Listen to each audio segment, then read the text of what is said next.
이슈 분석 Y 시간입니다. 시장의 중요한 이슈를 체크해보면서 함께 투자 전략 만들어 보도록 할게요. 김세용 전문가와 함께 하도록 합니다. 어서 오세요. 안녕하세요. 네, 반갑습니다. 자, 오늘 주제는 추석 전 4분기 투자 전략입니다.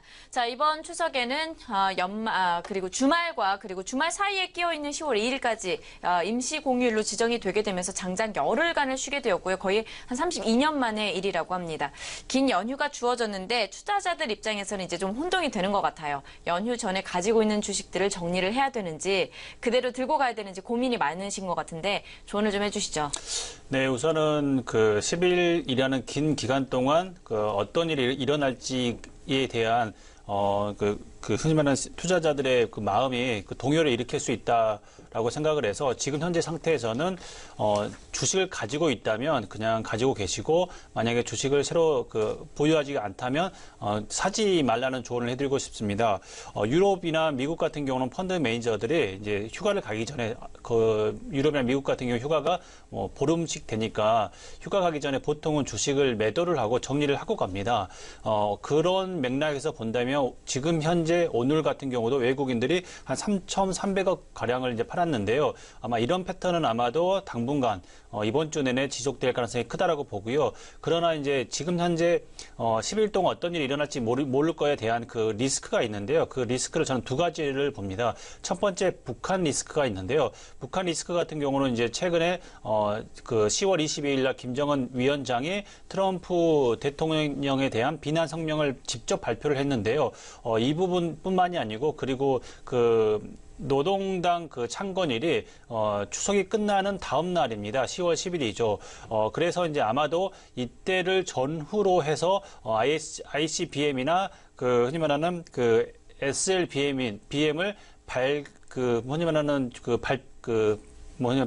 뭐라고 하죠? 이게 쏘지 않을까라고 이제 많은 사람들이 예상을 하고 있고요.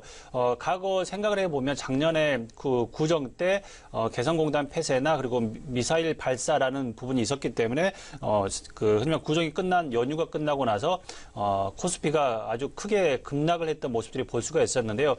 이렇게 봐서 이제 사람들이 많이 불안해하는 것 같습니다. 그리고 또 두 번째 리스크 요인으로 흔히 말하는 통화 정책이 있는데요. 저번 주에 흔히 말하는 FOMC 회의에서 흔히 말하는 자산을 축소하겠다. 1조 5천억 달러에 되는 채권을 다음 달부터 규모를 줄이겠다라고 하게 되면서 이제 이런 불안감들이 있습니다. 제가 생각할 때는 이렇습니다. 외국인들은 아마도 당분간은 팔 거다. 이번 주는 그렇지만 이제 연휴 기간 동안 가장 우리가 주의 깊게 봐야 될 게 이제는 이제 실적 시즌이 다시 다가오고 있습니다. 그래서 삼성전자나 SK 하이닉스 같은 경우는 실적 잠정치를 이제 발표를 할 겁니다. 그래서 발표를 하게 되는데 예상치로 보게 된다면 삼성전자 같은 경우는 3분기 영업이익이 14조 2,530억 원 정도를 예상하고 있고요. 그리고 4분기 때는 16조 원 정도 예상을 하고 있기 때문에 아마 사상 최대 실적을 발표할 것이다. SK 하이닉스 같은 경우도 보면 3분기 영업이익으로 3조 8,130억 원 정도를 예상하고 있고요.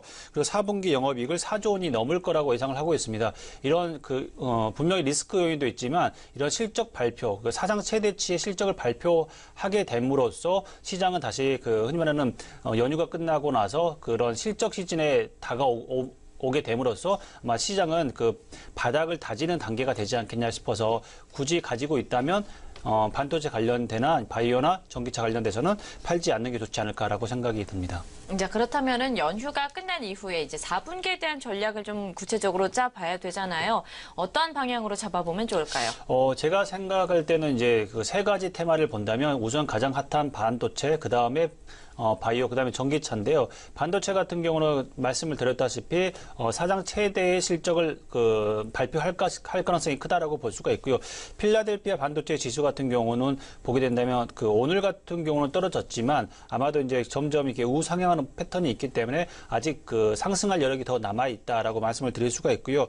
그렇게 됨으로써 반도체 실적은 대부분 보면 과거 패턴을 보면 3분기, 4분기가 좋았습니다. 그렇기 때문에 아마도 3분기나 3분기나 4분기에 대한 실적에 대한 컨센서스가 더 높아지고 있다라고 말씀을 드릴 수가 있고요. 이런 반도체의 시장은 아마도 D램 시장도 마찬가지고 공급이 부족할 정도로 지금은 수요가 굉장히 탄탄하다라고 말씀을 드릴 수 있기 때문에 내년 상반기까지는 꾸준히 관심을 가지시는 게 좋을 것 같다라고 말씀을 드릴 수가 있고요. SK하이닉스나 삼성전자가 만약에 조정을 받는다면 이 조정은 매수의 기회를 삼으시는 게 좋다라고 말씀을 드릴 수가 있습니다. 다음으로 이제 봐야 될 섹터가 전기차인데요. 전기차 같은 경우는 제가 꾸준히 방송에서 말씀을 드리고 있는데요. 10년 이상 투자해야 될 초장기 테마다라고 말씀을 드릴 수가 있고요. 그리고 글로벌 메이커나 그 각국에서는 내용 기간을 2020년, 2030년까지만 그 생산 및 판매를 할 것이다라고 예상하고 있기 때문에 지금부터는 배터리나 아니면 이제 소재 부품주에 관심을 꾸준히 가지시는 게 좋다라고 말씀을 드릴 수가 있고요. 다음으로 봐야 될 게 이제 바이오 의약품 시장인데요.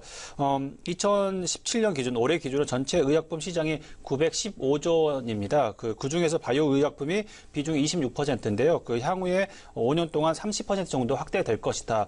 연평균 성장이 8.7%이기 때문에 다른 전통 의약품에 비해서는 높다라고 말씀을 드릴 수가 있고요. 그 중에서 바이오 의약품의 그 특허가 만료되는 시점이 2019년부터 많아지고요. 그리고 각국 정부가 흔히 말하는 의료보험에 대한 재정 적자 부분을 축소하기 위해서 바이오시밀러의 시장을 어느 정도 열어주고 있다라고 말씀을 드릴 수가 있습니다. 그렇기 때문에 바이오시밀러 시장의 그 연평균 성장이 굉장히 급속히 이루어지고 있는데 올해가 14조 원인데 올해의 성장률을 보게 되면 40% 정도 되고요.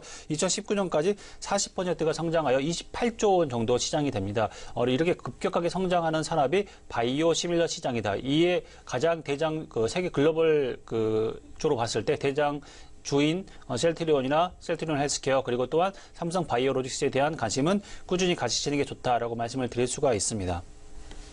네, 그렇다면 추석을 앞두고 이번 주에 이제 시장에서의 아이디어는 우리가 어디서 얻어보면 좋을까요? 네, 이제 그 추석 때 사람들을 네. 많이 만나지 않습니까? 제가 만나게 된다면 친구나 친척들을 많이 만나 뵙게 될 텐데요. 그분들도 회사를 다니신 분도 계실 거고 이제 아마도 그런 이야기를 많이 하실 텐데요.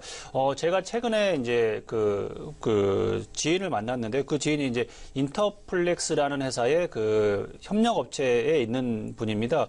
그런데 그분은 보통 주식을 하지 않으시는 분인데 이런 이야기를 하시더라고요. 인터플렉스 직원 수가 작년 대비해서 거의 600명, 700명이 늘었다고 하는 겁니다. 그래서 제가 이제 재무제표를 보니까 재무제표 상에서는 이제 정말 근무하는 기간제 정규직 직원들이 보면 거의 늘어나진 않았거든요. 한 30명 정도 늘어날 정도인데 그분이 이야기할 정도는 뭐 한 600명 정도 늘었다라고 이야기할 정도였습니다. 그런데 보면 이제 물론 이제 회사가 커지고 이제 그 실적이 많이 늘어나기 때문에 직원들을 뽑을 수 있겠지만 이렇게 직원들이나 협력업체 직원들이 느낄 정도로 굉장히 잘 되고 있는 회사이다라고 말씀을 드릴 수가 있는데요. 기사에서도 보는 거나 리포트에서 보는 거 빼고도 이렇게 흔히 말하는 정성적인 부분이 투자에도 영향을 미칠 수 있다라는 부분을 말씀을 드리려고 하는데요.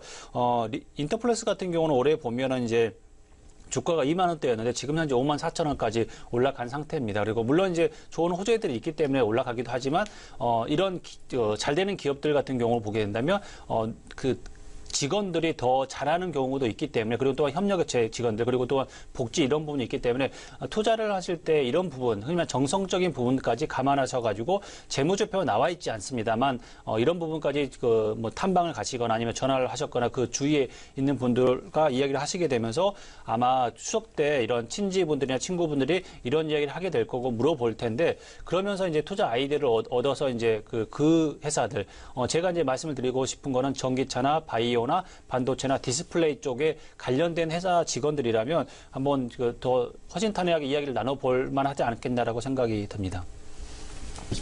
네, 이렇게 해서 추석 연휴를 앞두고 우리가 살펴볼 수 있을 만한 투자 전략들을 함께 만들어 봤습니다. 참고하시면서 이번 주 시장도 잘 대응해 보시면 좋을 것 같습니다.